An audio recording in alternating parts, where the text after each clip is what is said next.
لقاء نبي الله والملاطفهم أرى من دون المرام مثالهم. لو كنت نعلم للأمين لتم لي مرادي وإلا فهو الصديق الملاطف وملحد في الدارين إلا وصال وكل سواه رياح عواصر. إن لم أجد تقبيل كف محمد فما يلي الذي يعيشي وعمري دالب ربي رب المصطفى وكامل فاضل منهم إذا هما وقد هما Qu'est-ce que je vais dire aussi? Que l'algorithme intervient dans la vie quotidienne de tous les jours. Par exemple, si on prend comme exemple, une recette de cuisine peut être réduite à un algorithme.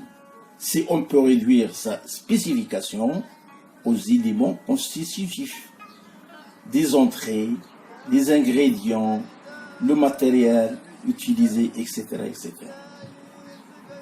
Donc, comme ça, je termine cette leçon et à la prochaine.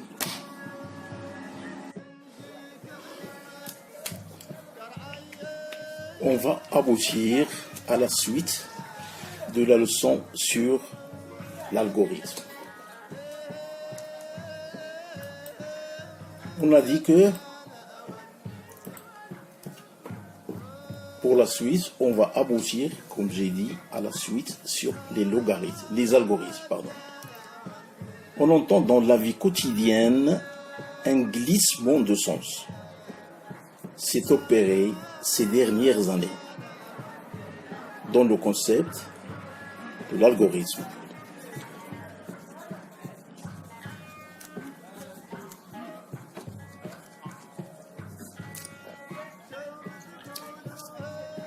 J'ai dit qu'il devient à la fois plus réducteur, puisque ce sont pour l'essentiel des algorithmes des gestions du big data. On va expliquer ce phénomène du big data. Et d'autre part, plus universel en ce sens, qu'elles interviennent dans tous les domaines du comportement quotidien. La famille des algorithmes dont il est question de cette leçon effectue des calculs à partir de grandes masses. Voilà. Big data, c'est grande masse.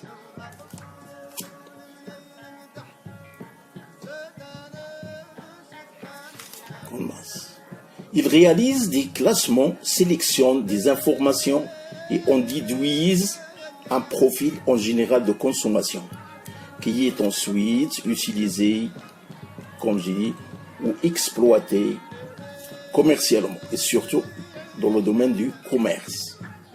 Les applications sont nombreuses et touchent les domaines les plus variés.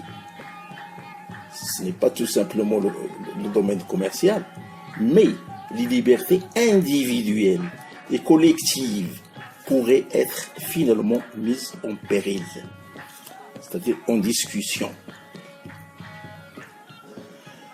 Comme le montre le mathématicien américain Cathy O'Neil dans le livre Weapons of Math Destruction, ou bien publié en 2016. Pendant ces 2 années, c'est-à-dire en 2018, il va être traduit en français. Sous-titre algorithme. Ok? Donc, en 2016,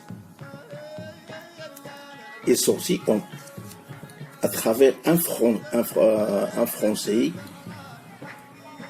américain, un mathématicien américain, en 2018, il est sorti à travers un mathématicien français, dont le titre Algorithme. La bombe à retardement aux éditions les années. Aujourd'hui, les modèles mathématiques et les algorithmes prennent des décisions majeures, servent à classer et catégoriser les personnes et les instructions, influent en profondeur sur le fonctionnement des États, sans le moindre contrôle extérieur et avec des effets de bord. Traduisons ma discussion. Pour commencer, prenons un exemple, n'importe lequel. Il faut débuter par la section significative. Qu'est-ce que je vais étudier? Je vais étudier par exemple une machine, n'importe quoi. Il me donne, si je suis cette explication, je vais aboutir à deux solutions. 1, 2. C'est-à-dire oui ou non.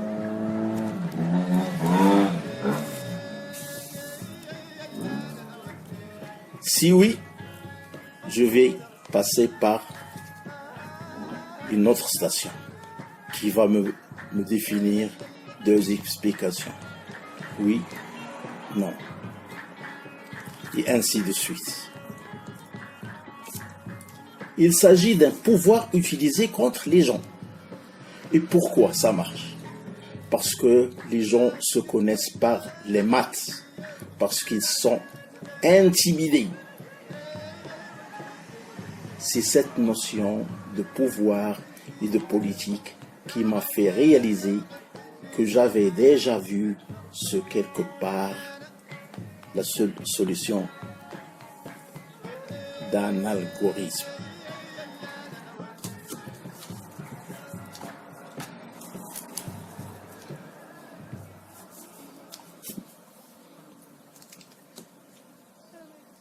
Pour finir, la seule différence entre les modèles de risque en finance et ce modèle de plus-valeur en sciences mathématiques des données, c'est que dans le premier cas,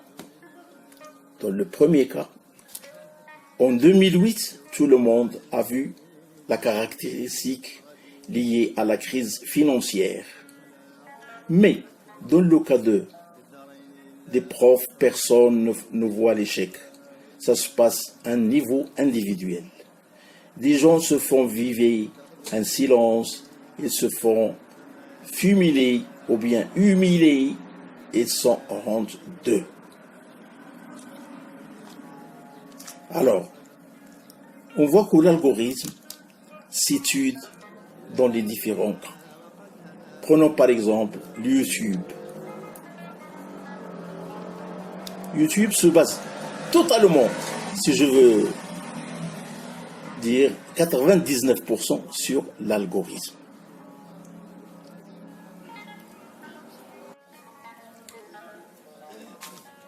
Aussi, les philosophes s'entament sur cette leçon-là, c'est-à-dire l'algorithme. Cela va élargir le cercle des agents moraux et de là des humains à des systèmes artificiellement intelligents que nous appellerons des agents moraux artificiels. Dans les livres, par exemple, faire la morale robot. Comme j'ai dit, par exemple, sur YouTube, ce sont des robots qui fonctionnent, hein. Ce ne sont pas des agents. Une introduction à l'éthique des algorithmes. Les philosophes mettent en évidence le rôle de la programmation. La programmation. Dans l'éthique des robots. en traitant plus précisément des enjeux moraux liés à la construction des algorithmes. Il définit un algorithme comme rien de plus qu'une suite d'instructions. Voilà. Pour aboutir là, il faut passer par toutes ces instructions-là. C'est ça l'algorithme. Il définit un algorithme comme rien de plus qu'une suite. Suite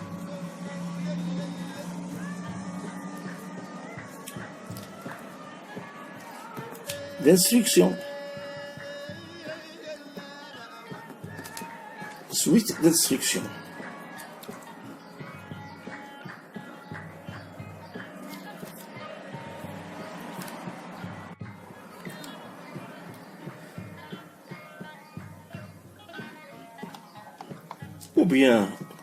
Ou des règles pour parvenir à un objectif donné. L'éthique des algorithmes passerait donc une question.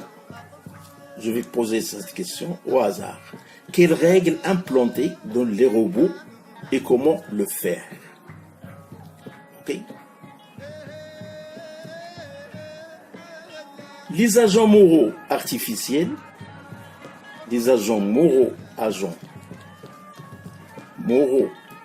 artificiels ne sont pas cependant des agents moraux au sens fort du terme, contrairement aux humains. Comme je dis, ce sont des robots. Ils ne semblent pas imputables de leurs actes. Ils n'ont toutefois pas besoin de l'être pour prendre des décisions moralement significatives et soulever tout un tas de questions en éthique des algorithmes.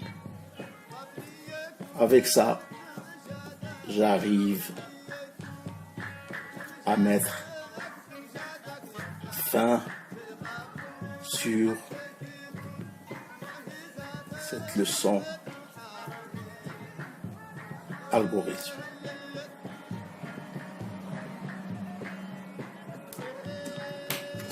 Voilà. Une petite révision.